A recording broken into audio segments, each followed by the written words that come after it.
Hola, a ver, los sube y baja del mercado cripto son, bueno, ya saben, una locura.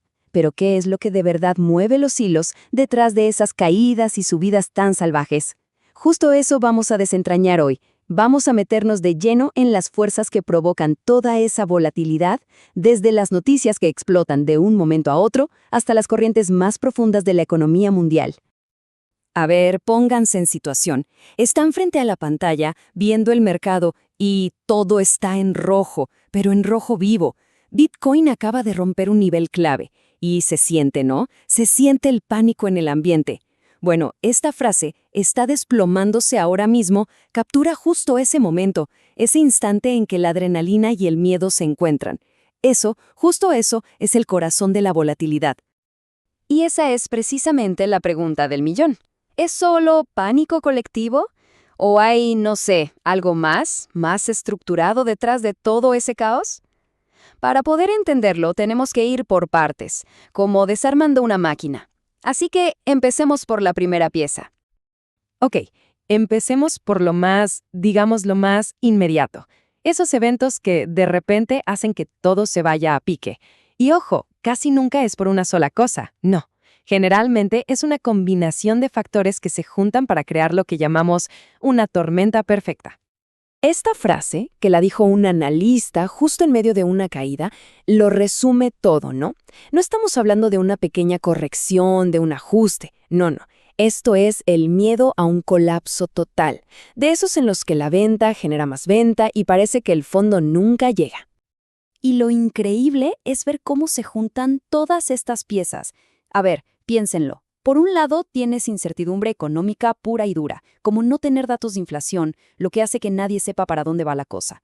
A eso, súmenle las tensiones geopolíticas que siempre asustan y hacen que la gente salga corriendo de los activos de riesgo.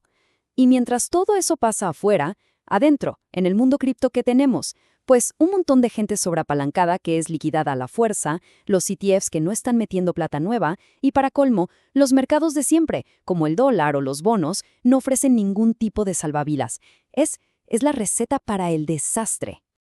Y este número es para que nos demos una idea de la escala del caos. Más de 500,000 millones de dólares en posiciones apalancadas liquidadas en solo 36 horas.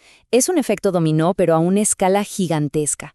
Básicamente es el mercado purgándose, limpiando todo el exceso de riesgo de la manera más brutal posible.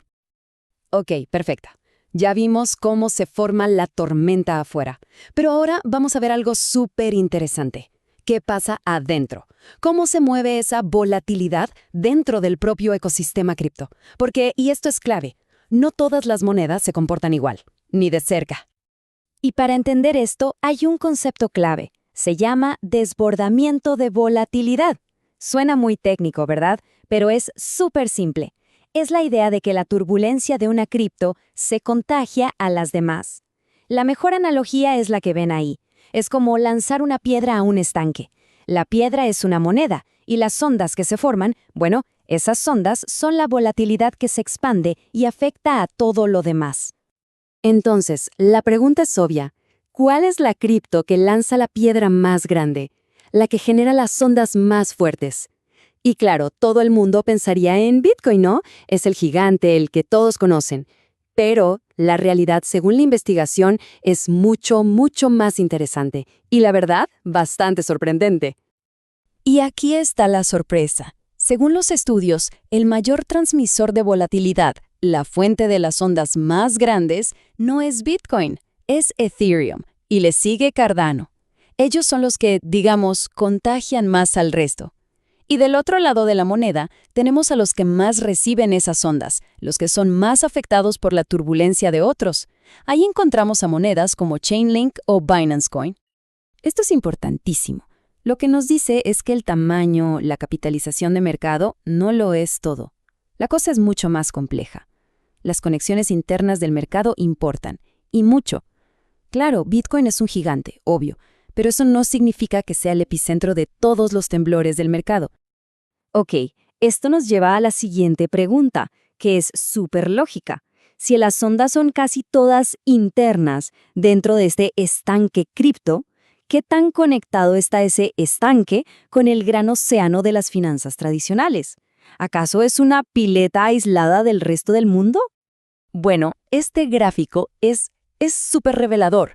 Miren esto. Más del 96% de la volatilidad que se contagia en el mercado cripto viene del propio mercado cripto. La influencia de las bolsas tradicionales es menos del 3%, y la de las materias primas como el oro o el petróleo, casi nada. Esto nos dice que en el día a día el ecosistema cripto funciona de una manera pero bastante aislada. Pero ojo, que esté relativamente desconectado no significa que sea inmune a todo, para nada. Y acá es donde entramos en la tercera y última capa de este análisis. Porque una cosa son las ondas del día a día, que son internas, y otra muy distinta son las grandes mareas de la economía global. Y esas sí que mueven todo. Y este es un punto fundamental para tener el panorama completo. Las tormentas y las ondas pueden ser locales, ¿sí? Pero las grandes decisiones de los bancos centrales, de los líderes mundiales, esas son como la gravedad de la luna sobre el océano. No importa qué tan aislado parezca un estanque, la marea sube y baja para todos por igual. Por eso es que quienes están en el mercado tienen la vista puesta en eventos como estos. La decisión de la Reserva Federal de Estados Unidos sobre las tasas de interés, lo que diga su presidente en la conferencia de prensa, o una reunión clave entre potencias. Estas cosas quizá no generan una onda inmediata, un spillover de un día para otro, pero sí que marcan el rumbo, la tendencia, a largo plazo para todos los activos de riesgo. Y eso, por supuesto, incluye a las criptomonedas. A ver, pongamos un ejemplo con la decisión de la Fed. Si anuncian un recorte de 25 puntos básicos, que es lo que todo mundo espera, pues probablemente no pase mucho. El mercado ya lo sabe, ya lo tiene descontado en el precio. Pero, ¿y si sorprenden y anuncian un recorte del doble, de 50 puntos? Bueno, eso sí que podría generar una reacción positiva inmediata, porque al final lo que mueve el mercado no es la noticia, sino la sorpresa. Pero a veces, la noticia más importante no es la que está en el titular. En este caso, por ejemplo, lo que los grandes jugadores del mercado están esperando escuchar con atención es si la Fed va a anunciar el fin del ajuste cuantitativo, lo que se conoce como QT. Si dicen que lo terminan, eso significa que van a dejar de sacar dinero del sistema. Y más dinero, más liquidez, es una señal súper positiva para todo lo que sea riesgo, como las acciones y, claro, las cripto. Muy bien. Entonces, ¿cómo unimos todo esto?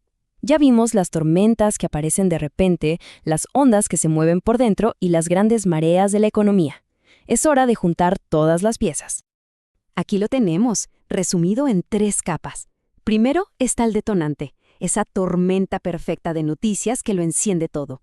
Segundo, el mecanismo, cómo se propaga el fuego por dentro, con ese efecto onda que vimos, donde monedas como Ethereum son protagonistas. Y tercero, el contexto, el panorama general, esas grandes palancas macro que definen las tendencias a largo plazo para todos. Entonces, si nos tenemos que quedar con una sola idea, es esta. La volatilidad en el mundo cripto no es un fenómeno único y simple. No, es una mezcla de 3 cosas: las noticias repentinas, la estructura propia del mercado y, por supuesto, la influencia lenta pero superpoderosa de la economía mundial. Es la interacción de estas 3 capas. Y todo esto nos deja con una pregunta súper interesante para el futuro, ¿no? A medida que este mercado madure, ¿qué pasará? ¿Se va a integrar cada vez más con las finanzas de siempre y las grandes mareas globales van a ser lo más importante? ¿O va a mantener su propia dinámica, su propio ecosistema casi aislado? Es una pregunta abierta y la verdad, solo el tiempo nos dará la respuesta.